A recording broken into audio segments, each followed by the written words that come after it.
नमस्ते। आज हम बात करेंगे भारत सरकार की एक बहुत ही जरूरी पहल की। एक ऐसी पहल जो एक बहुत बड़े वैश्विक संकट के दौरान स्टूडेंट्स की मदद के लिए सामने आई। जी हाँ, हम बात कर रहे हैं मनोदर्पण की।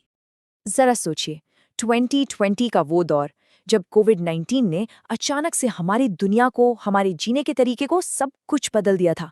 और स्टूडेंट्स के लिए तो ये खास तौर पर एक बहुत ही मुश्किल वक्त था, है ना? तो सवाल ये उठता है कि मनोदर्पण जैसी पहल की जरूरत आखिर पड़ी ही क्यों? इसे समझने के लिए हमें उस समय के माहौल को देखना होगा कि स्टूडेंट्स, टीचर्स और पेरेंट्स सब किस तरह की चुनौतियों का सामना कर रहे थे। देखिए, कोविड-19 का जो प्रकोप था, उसने सिर्फ हमारी रोज की जिंदगी ही नहीं, बल्कि पूरी शिक्षा प्रणाली को हिलाकर रख दिया था। लॉकडाउन की वजह से माहौल बहुत ही अभूतपूर्व रूप से मुश्किल हो गया था। तो स्टूडेंट्स के लिए परेशानियां क्या-क्या थी? सबसे पहले तो स्कूल बंद हो गए। फिर अचानक से ऑनलाइन लर्निंग को अपनाना पड़ा। एग्जाम्स का कुछ पता नहीं था, सब स्थगित हो रहे थे। करियर को लेकर एक अनिश्चितता थी और इन सब के ऊपर अकेलेपन का एहसास। और कई परिवारों में तो इनकम को लेकर भी चिंताएं थी। ये सब मिलकर आप सोच सकते हैं कितना बड़ा बोझ बन गया था। तो इसका नतीजा क्या हुआ?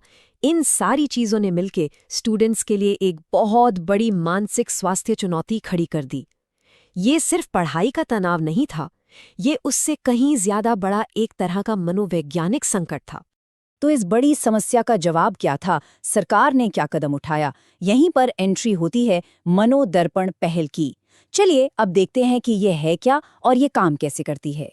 भारत सरकार के शिक्षा मंत्रालय ने इस संकट को समझा और उन्होंने माना कि स्टूडेंट्स के बीच जो ये मनोवैज्ञानिक सामाजिक मुद्दे बढ़ रहे हैं, उन्हें संबोधित करने के लिए एक सीधी और समर्पित पहल की जरूरत है।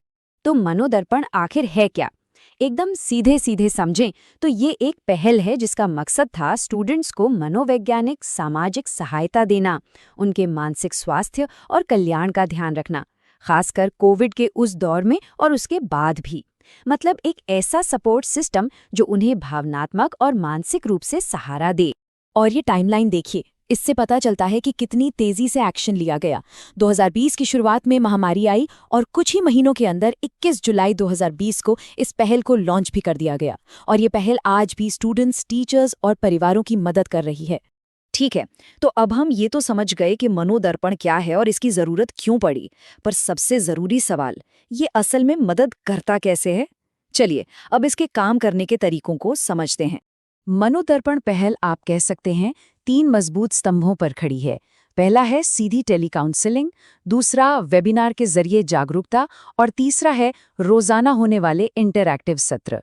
ये तीनों मिलकर एक पूरा समर्थन तंत्र बनाते हैं। तो बात करते हैं पहले स्तंभ की।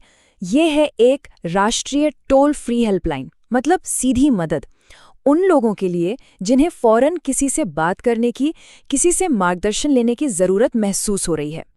और ये रहा वो नंबर 8448440632। ये शायद इस पूरी पहल का सबसे महत्वपूर्ण हिस्सा है, क्योंकि ये मदद को सीधा उन तक पहुंचाता है जिन्हें इसकी सबसे ज्यादा जरूरत है। और ये टेलीकाउंसलिंग सिर्फ स्टूडेंट्स के लिए नहीं है। चाहे स्कूल हो, कॉलेज हो या यूनिवर्सिटी, स्टूडेंट्स, उनके पेरेंट्स और टीचर्स, कोई भी इस सर्विस का फायदा उठा सकता है, क्योंकि वे भी इस पूरे इकोसिस्टम का एक बहुत ही जरूरी हिस्सा हैं। चलिए अब आते हैं दूसरे स्तंभ पर, जिसका नाम है परिचर्चा।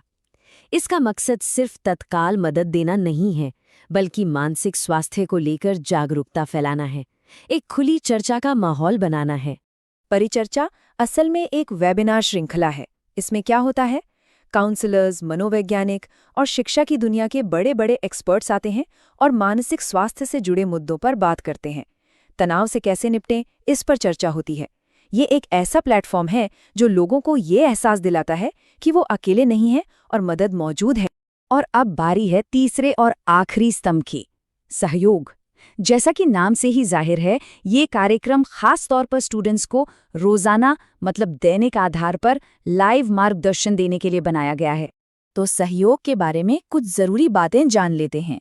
ये खासकर कक्षा 6 से 12 तक के स्टूडेंट्स के लिए है। ये रोज होता है शाम 5 से 5:30 बजे तक PME विद्या चैनल पर। इसका मतलब ये एक बहुत ही नियमित और आसानी से उपलब्ध होने वाला समर्थन तंत्र है। तो हमने मनोदर्पण के तीनों स्तंभों को समझ लिया, लेकिन अब जरा एक कदम पीछे हटकर इसकी बड़ी तस्वीर देखते हैं। मतलब राष्ट्रीय स्तर पर इसका क्या महत्व है। ये जानना बहुत दिलचस्प है कि मनोदर्पण असल में आत्मनिर्भर भारत अभियान का ही एक हिस्सा है। और ये बात काफी तार्किक भी है ना? क्योंकि एक आत्मनिर्भर भारत की बुनियाद तभी मजबूत होगी जब उसके नागरिक, खासकर युवा, मानसिक रूप से स्वस्थ और मजबूत हों। ये जो उदाहरण है, ये मनोदर्पण के मिशन को बहुत खूबसूरती से बताता है कि इसका मकसद सिर्फ एक प्रॉब्लम को सॉल्व करना नहीं है, बल्कि घर और स्कूल के बीच जो एक खाई आ गई थी उसे भरना है और एक नए सामान्य की समझ बनाना है।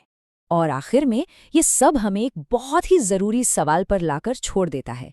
मनोदर्पण जैसी पहलों ने संकट के वक्त तो बहुत अच्छा काम किया, लेकिन हम ये कैसे सुनिश्चित करें कि छात्रों का मानसिक कल्याण हमेशा एक प्राथमिकता बना रहे, सिर्फ मुश्किल वक्त में ही नहीं बल्कि हमेशा।